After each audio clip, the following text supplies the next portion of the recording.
Isang mapagpalang araw po ang bati ko sa lahat na abuti ng tinig nito. Sumainyo lahat ang pagpapala ng Diyos Ama sa pangalan ni Kristo. Amen. Ang paksa ko ngayon ay ang Reckoning of Times, episode 97.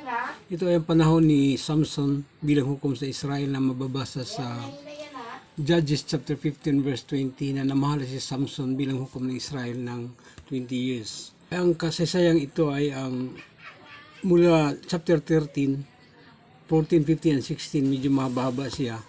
Sa isang bayan ng Lihay, ay sa kampamento ng Dan ito, may isang mag-anak na ang pangalan ay Manoah at ang kanyang asawa. Ang kanyang asawa ay baog ito, hindi magkakaanak. Ngunit dinalaw sila ng anghel ng Diyos at pinadalhan siya ng mensahe. Dahil ang bayang Israel noon ay tumalikod na naman sa kanilang Diyos, sa Diyos ng kanilang mga ninuno, nang mamatay si Abdon bilang hukom, ang sinundan ni Samson. At pupunta ito sa asawa ni Manoah at sinabihan na ito at magkakaanak isang lalaki.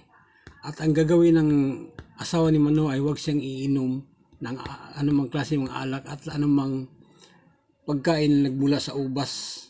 At pagsilang ng bata ay huwag puputulan na ang kanyang buhok.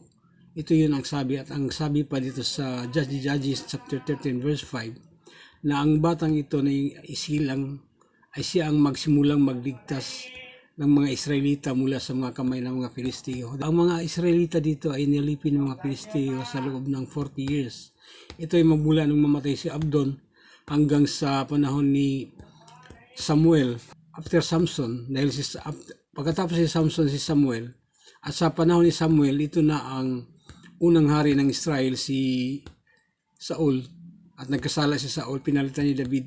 Umabot ito ng 40 years na nalipin sila ng mga Filisteo. At doon lang kay David na lubusan nilang napuksa ang mga Filisteo at nanalo sila dito. Hindi na sila nalipin ng mga Filisteo at naitaboy nila ang mga Filisteo. Ang previous topic ay episode 96 na si Abdon na mahala ng 8 years. Ito yung sa taong 2866 year count, katumbas ng 1134 BC. I-add lang itong 2866 plus 1134 BC is 4,000 year count BC. Ito yung base na pagbibilang.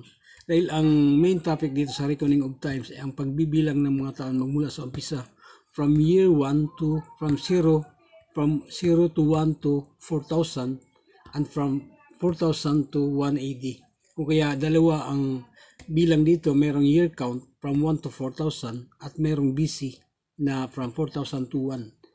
Ang episode 97, ito yun si Samson na mahala ng 20 years. Kaya 20 years ang pamamahala ni Samson dito sa Judges chapter 15 verse 20. So ito yung 20, ito yung time sequence na idadagdag doon sa previous topic para magkaroon tayo ng bilang na mula sa umpisa hanggang sa pagsilang ng manunubos video.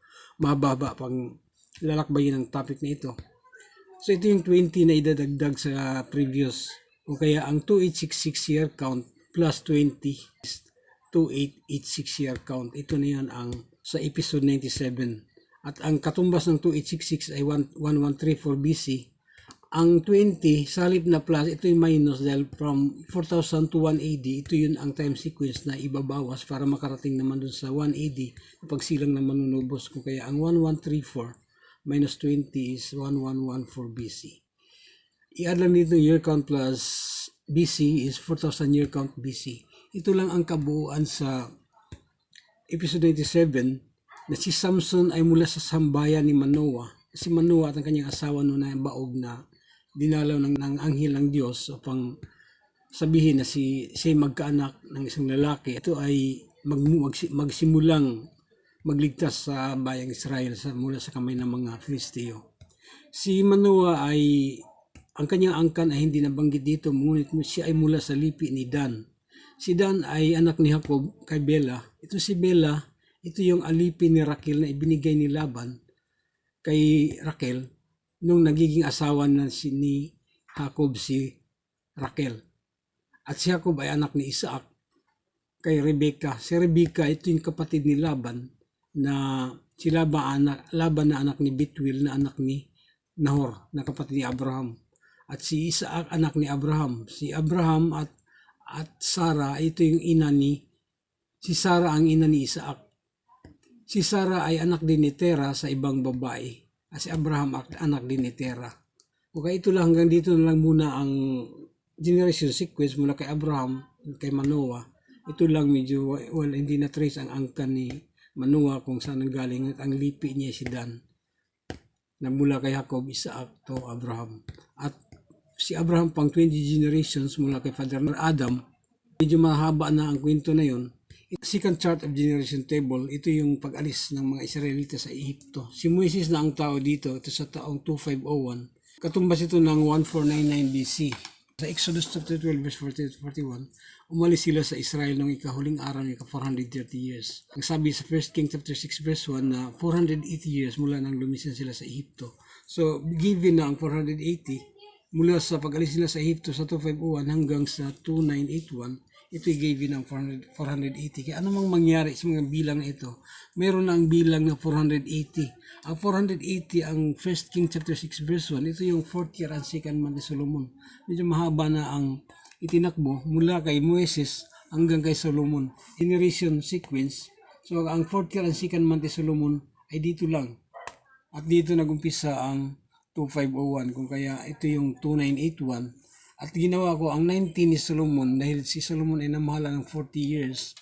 Dinagdag ko ang 19 dito para mabuo ang 3,000 years para matupad ang sinabi sa 2 Peter chapter 3 verse 8 na 1,000 taon sa tao ay isang araw lang sa Diyos. Ang topic ngayon ay dito lang kay Samson. Si Samson ay sa Judges chapter 15 verse 20, namahala siya ng 20 years. Ito ay ang year count. Kaya sabi ko year count, ang 1 to 4,000. Ito naman sa kabila ang BC, ang 4,000 to 1, parehong year count BC. So, sa 20 ni Samson, ito yung magmula sa 2866 hanggang 2886, so 20 years. Ang sa BC naman, itong 20 ni Samson, ito'y nagmula naman ito sa 1134 medyo maliit siya, hanggang 1114, so 20 years. Ito na ang pagbabangga ng mga taon. Dito naman ako sa huling bahagi, ang 9th day structure. Ang 9th day structure, ito yung pangsyam na araw ng paglikha ng buong sanlibutan. Tumbas ito ng 9,000 years sa tao dahil ang sabi sa 2 Peter chapter 3 verse 8 na 1,000 taon sa tao ay isang araw lang sa Diyos. Ito 1,000 taon. Ito na ang mga time sequences. Lahat ito, itong bawat gutling na ito, meron na itong part sa The Reckoning of Times na series. O kaya hindi ko na i-ano lahat yan. Lahat yan meron ng mga part ito. From 1 to 97. Itong pang 97 na episode na ito. Dito ang 97 sa time ni Samson. Namahala siya ng 20 years. Ito sa time ni Samson. Sa 2886. Ito magmula sa 2866. Na nung si Abdon ay namahala ng 8 years. Namatay na si Abdon. Nagkasala naman muli ang Israel kung kaya sila pinasakot ng mga Filisteo. At dito nagumpisang magligtas si Samson sa mga Israelita. Hindi pa sila lubusang nakalaya sa mga Filisteo. Ito'y 20 years ang kanyang pamahala from 2866 hanggang 2886. 20 years. Hanggang dito lang muna ang ibabahagi ko. Medyo malapit na matapos ang 3,000 years. Itong buong taon na ito yung mula sa 2,000 na si Abraham dito ay 151 at si Isaac ay 51. Pag natapos itong 1,000 years, pang 3,000 years dahil ang 3,000, itong 9th day, ang pagbibilang ng mga taon sa tao ay nagmula sa 7th sa 6th day, nakatumbas ng 6,000, kung kaya from 7, 8, 9, and 10, 4,000 years.